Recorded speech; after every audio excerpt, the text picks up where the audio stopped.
ሰላም ተማሪዎች እንዴት ናችሁ? እኔ ደህና ነኝ እግዚአብሔር ይመስገን። ከዚህ በፊት ሲቪክ ቻፕተር 4 ፓርት 1ን በፓርት 1 አይተናል። ሶ ይሄ ፓርት 2 ነው። በጥቂት ደቂቃ ውስጥ ይሄን ዩኒት ዛሬ እንጨርሳለን። ሶ ለዩቲዩብ ቻናል አዲስ የሆናችሁ ተማሪዎች ሰብስክራይብ እንድታደርጉ በትህትና እንጠይቃችኋለን።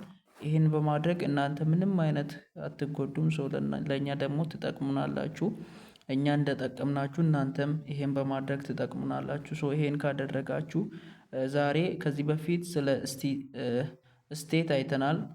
ዛሬ ደግሞ ስለ ገቨርንመንት እናያለን። ገቨርንመንት ማለት እንግዲህ አንድን ሀገር እየመራ ያለው መንግስት ማለት ነው። ይሄንን እንመልከት። እንግዲህ ገቨርንመንት የሚለው ሀሳብ የተለያየ ሀሳብን የሚያሳይ ቢሆንም ከዴፊኒሽኑ ብንነሳ ከኛ ኮንቴክስት ሀሳብ ስለ ገቨርንመንት ሪፈር ስናደርግ ምንድነው ፎርማል እና ኢንስቲትዩሽናል ፕሮሰስ ነው። ማለትም ህጋዊ የሆነ ማህበረሰቡ በዛ ዘንድ የሚገኘው የሰው ልጅ የሚያቅ ተቋም ነው እና ይሄ ተቋም ደግሞ በሀገር አቀፍ ደረጃ ምንን የተለያየ ፓብሊክ ኬዞችን ሜንቴን በማድረግ ስርዓት በማስያዝ የተለያዩ አክሽኖችን ስራዎችን በማስደረግ በማስተዳደር ማኔጅ በማድረግ ስርዓት በማውጣት ሩል በማውጣት ሀገሪቷን የሚያስተዳድረው ኦርጋናይዜሽን ወይም ኢንስቲትዩሽን ገቨርንመንት ተብሎ ይጠራል ማለት ነው። እና የገቨርንመንት ምንለው ሌላ ሀሳቡ አካል ነው ወይም ኦርጋን ነው ወይም አካል ነው ስንል አንድ የመንግስት አካል ነው ወይም የሆነ ግለሰብ ነው፣ በማህበረሰቡ ዘንድ የተመለጠ ግለሰብ ነው። ያም ሀገሪቷን አድሚኒስትሬት የሚያደርግና በሀገር አቀፍ ኢሹዎች ላይ የተለያዩ ውሳኔዎችን የሚሰጥ ነው። እሱ ብቻ ሳይሆን one of the most essential component and also administrative wing of the state ዋና ስራው ማስተዳደር ነው፣ ሀገሪቷን ማስተዳደር ነው። እና የፖለቲካል ኦርጋናይዜሽን ይሄ ገቨርንመንት የምንለው በውስጡ የተለያዩ ግለሰቦችን ኢንስቲትዩሽኖችን እና የተለያዩ የፖለቲካ ጉዳዮችን የሚይዝ ነው ማለት ነው የገቨርንመንት ብለን የምንጠራው። እና ሌላኛው ማንኛውም መንግስት በጣም ስቴብል የሆነ የተረጋጋና ኢፌክቲቭ የሆነ በትክክል ስራውን የሚሰራ ገቨርንመንት ለመሆን ሁለት ነገሮች ያስፈልጉታል፣ አውቶሪቲ እና ሌጂቲመሲ የሚባል ነው። አውቶሪቲ ሲባል ምን ማለት ነው? አቢሊቲ ቱ ኮምፕሌን ኦቢዲየንስ ኦር ሌጊመንት ፓወር፣ አንድ ነገርን የማስፈጸም አቅም ማለት ነው ያስፈልገዋል። አንድ መንግስት አንድ ነገርን የማስፈጸም አቅም ከሌለው መንግስት ነው አይባልም። ሌላኛው ደግሞ ኃይል ያስፈልገዋል። ኃይል ማለት የሆነ ነገርን የሆነ ሰው ወይ የሆነ አካል የሆነ ነገርን አላደርግም ቢል አላደርግም ያለውን ቢሄቨሩን ኢንፍሉዌንስ የማድረግ አቢሊቲ ማለት ነው። አውቶሪቲ ሲባል ደግሞ አንድ ነገርን የማድረግ ስልጣን ወይም መብት ማለት ነው። ሁለተኛው ደግሞ ሌጂቲመሲ የሚባለው ነገር ምን ማለት ነው? ራይትፉልነስ ነው። ማለትም አንድ የሆነ ህዝብ ይሄኛውን መንግስት እንደ መንግስት አድርጎ ሲታዘዝ ሲገዛና ፐብሊክሊ ለሱ በቃ ሉዓላዊ መፍቱን ሰጥቶ ሲቀበለው እና ያ መንግስት ደግሞ በዛ ሀገር ላይ ሳምቲንግ የማድረግ ሙሉ መፍት ሲኖረው ነው ይሄኛው ሌጂቲሜሲ ብለን የምንጠራው ማለት ነው። ሌላኛው ደግሞ ገቨርንመንት ምንለው ምን አይነት ፋንክሽን እና ምን አይነት ፐርፐዝ ስራውና አላማው ምንድን ነው? የተለያየ አለ። የመጀመሪያው ሰልፍ ፕሬዘርቬሽን ነው። ይሄ ማለት እያስተዳደረ ያለውን ህዝብ ከተለያየ ከውጫዊ ይሁን ከውስጣዊ ወረራዎች የሚያድንበት ሀቅል ነው። ሁለተኛ ዲስትሪቢዩቴሽን ኤንድ ሬጉሌሽን ሪሶርስ የሚባለው በሀገር ውስጥ ያለውን ሀብት ይሁን በማህበረሰቡ ዘንድ እኩል የሆነ ፍትሃዊ የሆነ ስርጭትን ማድረጉ ነው። ማኔጅመንት ኦፍ ኮንፍሊክት የተለያዩ በሀገር ውስጥ ይሁን ከሀገር ውጪ ወደ ሀገሪቷ የሚገባውን ጦርነቶችን የተለያየ ምኖችን በመስራት ኢንስቲትዩሽን የፖሊስ ሴንተር ሊሆን ይችላል፣ የተለያየ ፌዴራል ሴንተር ሊሆን ይችላል፣ የተለያየ ብቻ የሴኩሪቲ ኤሪያዎችን በመገንባት የሚያስተዳድርበት ነው። ሌላኛው ደግሞ ፉልፊልመንት ኦፍ ሶሻል ኦር ግሩፕ አስፒሬሽን እንደ ግለሰብ ወይም እንደ ማህበረሰብ ሊሟሉለት የሚገቡ ነገሮች ምናልባት መፍቱ ሊሆን ይችላል፣ ፍሪደሙ ሊሆን ይችላል፣ ራይቱ እነዚህ ነገሮችን የሚያስፈጽም ነው። ሌላኛው የፕሮቴክሽን ኦፍ ራይት ኦፍ ሲቲዝንስ አንድ ሰው የዛች ሀገር ምን ብቻ ስለሆነ ዜጋ ብቻ ስለሆነ የሚኖረው መፍት አለ። ምናልጋ ዲሞክራቲክ ሊሆን ይችላል፣ ፖለቲካሊ፣ ኢኮኖሚካሊ፣ ካልቸራሊ፣ ሶሻል የተለያዩ ራይቶች አሉት። እነዚህን መፍትን ከመጠበቅ አንጻር ነው ስራው የገቨርንመንት። ሌላኛው ደግሞ ፕሮቴክሽን ኦፍ ፕሮፐርቲ የተለያየ የግልና የማህበረሰቡ እቃዎችን ወይም ንብረቶችን ፕሮቴክት ማድረግ ከተለያየ ስርቆት ሊሆን ይችላል፣ ከተለያየ ብዝበዛ ፕሮቴክት ማድረግ ነው። ሌላኛው ደግሞ ኢምፕሌንቴሽን ኦፍ ሞራል ኮንዲሽን በሀገሪቷ ውስጥ ላይ ሞራላዊ ወይም ግብረ ገብነትን ማሳደግ ነው።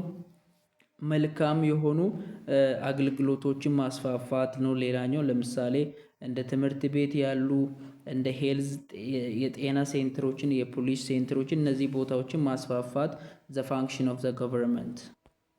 እሺ ሌላኛው ደግሞ ስለ ሲቲዝንሺፕ ነው። ሲቲዝንሺፕ ማለት ምን ማለት ነው? ሲቲዝን ኢዝ ሪፈር ኦፍ ዘ ፐርሰን። ሲቲዝንሺፕ ስንል ሰዎች ናቸው ወይም አንድ ሰው ነው ወይም ሰዎች ናቸው። ያ ሰዎች ደግሞ ህጋቢ የሆነ የዛች ሀገር የአንዲት ሀገር መንግስት አባል ነው። የአንዲት ሀገር መንግስት አባል ነው እና ከመንግስት ጋራ አላይን ያደረገ ጤነኛ የሆነ ሪሌሽንሺፕ ያለው ነው እና የሲቲዝንሺፕ በምንልበት ጊዜ ሌጋል በቃ ህጋቢ የሆነ የአንድ ሀገር አባል ማለት ነው። ህጋቢ የሆነ የአንድ ሀገር አባል ነው። በዚህ ምክንያት የተነሳ ሲቲዝንሺፕ በሚለው የተለያዩ ዲፍረንት የሆኑ እይታዎች አሉ ስኮላሮች ያወጡበት እና እስቲ እነሱን እንመልከት። በባህል ላይ፣ በቋንቋ ላይ፣ በእውቀት ላይ፣ በተለያዩ ነገሮች ላይ ቤዝድ ነው። የተለያዩ ሰዎች ከመጡበት ባክግራውንድ አንጻር ለሲቲዝንሺፕ የተለያየ ዴፊኒሽን ይሰጣሉ። እነዚያ ዴፊኒሽኖች በዋናነት በአራት ይከፈላሉ። የመጀመሪያው ሲቲዝንሺፕ አስ ስቴት ኦፍ ራይት ነው። ሁለተኛው ሜምበርሺፕ ኤንድ አይደንቲቲ ነው። ሶስተኛው ፓርቲሲፔሽን ነው። አራተኛው ደግሞ ኢንክሉሲቭ ኤንድ ኤክስክሉሲቭ ነው። እነዚህን ደግሞ በየተራው እንመልከት። ሲቲዝንሺፕ አፕ ስቴትስ ኦፍ ራይት የሚለው አንድ ሲቲዝንሺፕ የሚባለው ነገር ወይም የአንድ ሀገር ህጋቢ የሆነ ግለሰብ ማለት እነዚህ ነገሮች ይኖሩታል በማለት ሲቲዝንሺፕን ያስቀምጣል። ሲቪል ራይት አለው ማለትም ነፃነት ያለው ሰው ነው። ፖለቲካል ራይት አለው አንድ ሰው ሲቲዝንሺፕ ሲሆን ምን ማለት ነው? በፖለቲካው መሳተፍ ይችላል። ሶሻል ራይት አለው ማለትም በዛ ማህበረሰብ ዘንድ ምን የመጠበቅ ሴፍቲ የመሆን ጤነኛ የመሆን የተለያዩ እውቀትን ማግኘት የተለያዩ ነገሮችን አክሰስ የማድረግ መብት አለው ወይም እንደዚህ ማለት እንችላለን። አጠቃላይ አንድ ሰው ሲቲዝንሺፕ ሲሆን ሲቲዝንሺፕ የአንድ ሀገር መንግስት ወይም ህጋዊ የሆነ አባል በሚሆንበት ጊዜ ሁለት አይነት ራይቶች ወይም መብቶች ይኖሩታል። የመጀመሪያው ፕራይመሪ እና ሰከንደሪ ነው። ፕራይመሪ የምንለው ላይቤሪቲ እና ክሌምን የሚይዝ ነው። እንደ ፕራይመሪ ይወሰናል። ላይቤሪቲ ማለት ምን ማለት ነው? አንድ ሰው መፍትህን አክሽን ተግባራዊ ለማድረግ ሁለተኛ ሰው ሳያስፈልግ ስታደርግ ማለት ነው። መንግስት አያስፈልግም። ይሄን ለምሳሌ አንተ ከአንድ ቦታ ወደ ሌላ ቦታ የመንቀሳቀስ መፍት አለ አይደለ? ለመንቀሳቀስ መንግስት አያስፈልግም። ለመንቀሳቀስ የሆነ ግዴታው የሚፈጽም አካል አያስፈልግም። እንደዚህ አይነት ላይቤሪቲ ራይት ይባላል። ይሄ ደግሞ ክሌም ራይት የሚባለው ነገር ደግሞ አንተ መፍትህን ኤክሰርሳይዝ ለማድረግ የሆነ ሰው ያስፈልጋል። ለምሳሌ የመማር መፍት ካለ መንግስት ደግሞ ትምህርት ቤት የመስራት አስተማሪ የመቅጠር ግዴታ አለበት። እንደዚህ አይነት መፍት ምን ይባላል? ክላይም ራይት ይባላል። ይሄ ሁለቱም ፕራይመሪ ራይት ናቸው። ነገር ግን የሚገኙት ሲቲዝንሺፕ አስ ስቴት ኦፍ ራይት በምንለው ውስጥ ነው ሁለቱም። ሰከንደሪ ራይት ውስጥ ላይ ፓወር ራይት እና ኢሚዩኒቲ ራይት ይባላል። ፓወር ራይት ማለት አንተ እጅ ላይ ስላለ ነገር ያለ መፍት ማለት ነው። አሁን ለምሳሌ ስልክ ያንተ ከሆነ መሸጥ ትችላለህ። በቃ በአንተ በሆነ ነገር ላይ እቃ ሊሆን ይችላል፣ ንብረት ሊሆን ይችላል፣ መሸጥ፣ ትራንዛክሽን መፍጠር በአንተ በሆነ ነገር ላይ ያለ መፍት ነው ይሄ ፓወር ራይት የሚባለው። ይሄኛው ደግሞ ኢሚዩኒቲ ራይት የሚባለው እስካፕ ፍሮም ኮንትሮል ኦር ዜይ አር ኦፖዝድ ኦፍ ፓወር ራይት እና ይሄ ለፓወር ራይት ተቃራኒ ነው። ፓወር ራይት የሚባለው ነገር ባለህ ነገር ላይ የማድረግ መፍት ነው አይደለ? ይሄ ኢሚዩኒቲ ራይት የሚባለው ነገር ደግሞ ምን አይነት ራይት ነው? የሆነ ነገርን ያለማድረግ መፍት ነው። ለምሳሌ አንተ የመንግስት ሰራተኛ ከሆንክ የሚባለው የመንግስት ግሩፕ እየመራ ባለበት ዘመን ላይ ያለ ስራ ነበረ። ከዛ ተቀየረና ቢ የሚባለው የፖለቲካ ሲስተም እየመራ ሲመጣ አንተ ስራውን ልቀቅ ብትባል ስራ ያለ መልቀቅ መፍት አለ። እንደዚህ አይነት የሆነ ነገር ያለ ማድረግ መፍት ነው የኢሚዩኒቲ ራይት የሚባል። እንግዲህ ስለ ሲቲዝንሺፕ እያየን ነው። በመጀመሪያው ላይ ስታትስ ኦፍ ራይት በሚለው ነው። ሁለተኛው ላይ ደግሞ ያለው ሜምበርሺፕ ኤንድ አይዴንቲቲ ነው። ሜምበርሺፕ ኤንድ አይዴንቲቲ ማለት አንድ ዜጋ ነው ለመባል የዛች ሀገር ሜምበርሺፕ አባል መሆን አለበት። አባልነት ብቻ ሳይሆን ያ ህዝብ በሚገኝበት ኤሪያ ላይ ወይም ቴሪቶሪ ላይ ግዛት ላይ የሚገኝ መሆን አለበት። ከዛ ህዝብ ጋራ የጋራ ባህልና የጋራ ኢትኒክ ካራክተር ሊኖረው እና ታሪክ ያለው ሰውዬ ሊሆን ይገባል። ለምሳሌ የኢትዮጵያ ዜጋ ነው ለመባል የኢትዮጵያ አባል መሆን አለበት። ቋንቋን መቻል አለበት። ባህሉን፣ እነዚህ ነገሮችን ማድረግ ያለበት ማለት ነው ሲቲዝንሺፕ ለመባል። ሌላኛው ደግሞ ፓርቲሲፔሽን የሚባል ነው። ፓርቲሲፔሽን የሚባለው ነገር ሁለት አይነት ፓርቲሲፔሽን ሺፖች አሉ። የመጀመሪያው ሚኒማሊስት የሚባል ነው። ሁለተኛው ማክሲማሊስት የሚባለው ምን ማለት ነው? አንድ ሰው ሲቲዝንሺፕ ነው ለመባል በዛ ሀገር ላይ ፖለቲካሊ ተሳትፎ፣ ማህበረሰባዊ ተሳትፎ ያስፈልገዋል። ምናልባት ተሳትፎ በጣም ትንሽ ከሆነ ሚኒማሊስት ይባላል። ትልቅ ተሳትፎ ካለው ደግሞ ማክሲማሊስት ይባላል። ሌላኛው ደግሞ የኢንክሉሲቭ እና ኤክስክሉሲቭ የሚባለውን ነገር አንዳንድ ጊዜ ማለት ነው አንዳንድ ጊዜ በአንድ ሀገር ላይ የሚገኘው በአንድ ፓርቲኩላር ስቴት ውስጥ ላይ የሚገኘው ሰዎች ሁሉ ሲቲዝንሺፕ ነው ማለት አይደለም።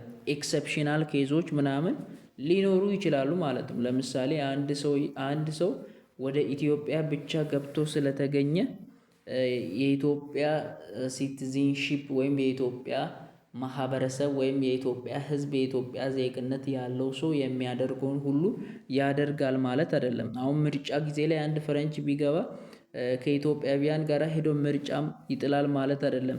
ምን አይነት ኬዞች አሉ? እሱን ያኛውን ሰውዬ የሚያጠቃልለው ነገር አለ፣ የማያጠቃልለው ነገር አለ ማለት ነው። አሁን ደግሞ ስለ ሲቲዝንሺፕ ያሉ ቲዮሪዎችን እናያለን። 3 ቲዮሪ አለ። ሊበሪያል የሚባል አለ። 4 ቲዮሪ አለ። ሊበሪያል ቲዮሪ የሚባል አለ፣ ኮሚኒቴሪያል የሚባል አለ፣ ሪፐብሊካን የሚባል አለ፣ ማልቲካልቸራል ሲቲዝንሺፕ የሚባል ቲዮሪ አለ። የመጀመሪያው እንግዲህ ሲቲዝንሺፕ ኢን ሊበሪያል ቲዮሪ የሚባለው በጣም አጽንኦት ሰጥቶ የሚያየው በግለሰቦች ነፃነት ላይ ነው። ማለትም ይሄ ሲቲዝንሺፕ ስንል እንግዲህ ዜግነት ነው። የአንድ ሀገር ህጋዊ አባልነት ያለው ሰው ነው። ይሄ ህጋዊ አባልነት ያለው ሰው ኢንዲቪጁዋል ስለሆነ ቲዮሪው ምንድነው የሚለው ዋና ሀሳቡ ይሄ ኢንዲቪጁዋል ሰዎች ምን ያስፈልጋቸዋል? ነፃነት ያስፈልጋቸዋል። የዛች ሀገር ዜጋ ስለሆኑ በጣም ግለሰቦች ላይ ፎከስ መደረግ አለበት የሚል ነው። ፕራይመርሊ ፖለቲካል ዩኒቲ ኤንድ ኢኒሻሊ ፎከስ ኦፍ ኦል ፋንዳሜንታል ፖለቲክስ ኢኳር ኢን ኢንዲቪጁዋል ፐርሰን። የፖለቲካውም የኢኮኖሚውም ሲስተም ምናምን መደረግም መከናወንም ያለበት ኢንዲቪጁዋል ሰዎችን ኮንሰርን ከማድረግ አንጻር መሆን አለባቸው እና ኢንዲቪጁዋል ሰዎች ደግሞ በጣም ፍሪ መሆን አለባቸው የተለያዩ ውሳኔዎችን በራሳቸው ፍላጎት ላይ ለመወሰን ማለት ነው። እና እሱ ብቻ ሳይሆን ለኢንዲቪጁዋሎች ቅድሚያ መሰጠት አለበት። ለኮሚኒቲው ከሚሰጥ እንደ ጋራ ከምሰጥ ይልቅ እያንዳንዱ ኮሚኒቲው ላይ መንግስት ፎከስ ማድረግ አለበት። ኢቭን ኮሚኒቲ እንኳን ፎከስ ቢሰጠው ለምንድን ነው ይላል ለኢንዲቪጁዋል ሰዎች የሆነ ኮንትሪቢዩሽን ስለሚያደርግ ነው በማለት ኢንዲቪጁዋል ላይ ፎከስ አድርጎ መንግስት መስራት አለበት የሚል ነው። ምክንያቱም ኢንዲቪጁዋል ሰዎች ናቸው ሲቲዝንሺፕ እና ይሄኛው ቲዮሪ መንግስት በዛ ህጋዊ መፍት ወይም ህጋዊ አባል በሆነው በሀገር ግለሰብ ላይ እንደዚህ አይነት ስራ መስራት አለበት ይላል። አንደኛ እኩልነትን በእያንዳንዱ ሰዎች ላይ እኩልነትን ማምጣት አለበት ይላል። እንደዚህ አይነት ስራዎችን መስራት አለበት ይላል። ሌላኛው ደግሞ ፌር የሆነ ከየትኛውም አድሎ ምናምን ነፃ የሆነ ምን ያስፈልጋል ትሪትመንት ያስፈልጋል ለእያንዳንዱ ይላሉ። ሌላኛው ደግሞ ሙቹዋል ኮንሰንት ማለትም በመንግስትና በግለሰቦች መካከል ጤነኛ የሆነ ምን ግንኙነት መኖር ሪሌሽን መኖር አለበት ይላል። ሶ መንግስት እንደዚህ አይነት መከተል አለበት ኢንዲቪጁዋል ሰዎችን ፍሪ ለማድረግ ፒስ ለማድረግ ይላሉ። እንግዲህ የመጀመሪያዎቹ ሲቲዝንሺፕ ላይ ያየነው ቲዮሪ ምን ላይ ነበር ፎከስ የሚያደርገው ግለሰቦች ላይ ነው። አሁን ደግሞ ሲቲዝንሺፕ ኢን ኮሚኒቴሪያን የሚባለው ፎከስ ማድረግ ያለብን ኢንዲቪጁዋል ላይ ሳይሆን የኢንዲቪጁዋል ስብስብ በሆነው በኮሚኒቲ ላይ ነው ኮመን በሆነው ማህበረሰብ ላይ ነው የሚሉ ናቸው። እና አጽንኦት አድርጎ የሚያዩት በሶሳይቲ ጥቅም ላይ ነው ወይም ሶሳይቲ ሞር ኢምፖርታንት ነው ከኢንዲቪጁዋል ላይ ኢንቨስት ከማድረግ ይልቅ ሶሳይቲ ላይ ማድረግ አለብን የሚሉ ናቸው። እና እነሱ ደግሞ ምንድን ነው የሚሉት አንድ ግለሰብ እንኳን የተገኘው ከየት ነው ከማህበረሰቡ ስለሆነ ያ ግለሰብ በማህበረሰቡ ቋንቋ ባህል ብትሉ በህይወት ስታይል ብትሉ በተለያዩ ትራዲሽናል ፕራክቲስ አፌክት መደረጉ ስለማይቀር ኢንዲቪጁዋል አንዱ የኮሚኒቲ አንዱ አባል ስለሆነ ፎከስ ማድረግ ያለብን ኮሚኒቲ ላይ ነው የሚሉ ናቸው። ሌላኛው ደግሞ ሁለቱንም ከላይ ያየናቸውን ሁለቱንም ቲዮሪዎች ማለትም ኢንዲቪጁዋሎችንም ግሩፖችንም ፎከስ ሰጥቶ የሚያየው ምን ይባላል ሲቲዝንሺፕ ኢን ሪፐብሊክ ቶት ተብሎ ይጠራል ማለት ነው። ሁለቱንም ቲዮሪ ፎከስ ማድረግ አለበት መንግስት የሚል ነው። ማለትም ፎከስ መሰጠት ያለበት አስ ኮሚኒቲም ነው አስ ኢንዲቪጁዋልም ነው። ሌላኛው ደግሞ ማልቲካልቸራል ሲቲዝንሺፕ የሚባለው ምን የሚል ነው? እንግዲህ አሁን ሰዓት ላይ በአለማችን ላይ ብዙ አይነት ካልቸር አለ፣ ብዙ አይነት ባህል አለ። ሶ መንግስት በእያንዳንዱ ልዩነት ባላቸው ላይ ማልቲካልቸራል ሲቲዝንሺፕ የተለያዩ ባህል፣ የተለያዩ ቋንቋ፣ የተለያዩ ትራዲሽናል ፕራክቲስ ባላቸው ሰዎች ሁሉ ላይ ፎከስ ማድረግ አለባቸው የሚሉ ናቸው። አሁን ደግሞ አንድ ሰው ሲቲዝንሺፕን ወይም ዜግነትን እንዴት ሊያገኝ ይችላል፣ እንዴት ሊያጣ ይችላል የሚለውን ነው የምናየው። የመጀመሪያው እንዴት ሊያገኝ ይችላል የሚለውን እናያለን። በሁለት መንገድ ነው ጀነራሊ ማግኘት የሚችለው። አንደኛው ባይ በርዝ ነው፣ ሁለተኛ በናቹራላይዜሽን ነው። ባይ በርዝ ነው ስንል ምን ማለታችን ነው? አንድ ሰው በውልደቱ በተፈጥሮ ማግኘት የሚችልበት ነው።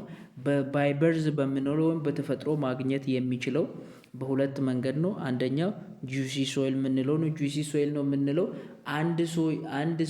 አንድ ልጅ በተወለደበት መሬት ምድር የተነሳ የዛን ሀገር ምን ሲያገኝ ዜግነት ሲያገኝ፣ ለምሳሌ ኢትዮጵያዊ እናት ሄዳ አሜሪካ ሀገር ላይ ምናምን አርግዛ አሜሪካ ሀገር ላይ ያ ልጅ ቢወለድ ያ ልጅ ቀጥታ አሜሪካዊ ዜግነት ይሆነዋል ማለት ነው። በምን የተነሳ?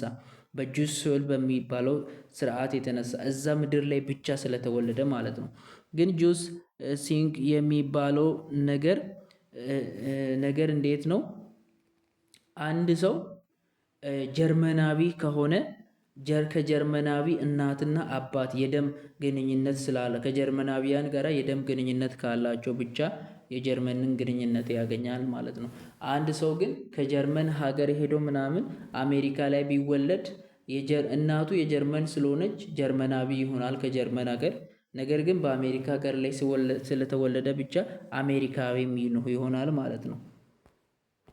አሁን ደግሞ አንድ ሰው ኢትዮጵያ ውስጥ ላይ ኢትዮጵያዊ ዜግነቱን እንዴት ሊያገኝ ይችላል፣ እንዴት ሊያጣ ይችላል የሚለውን እናያለን።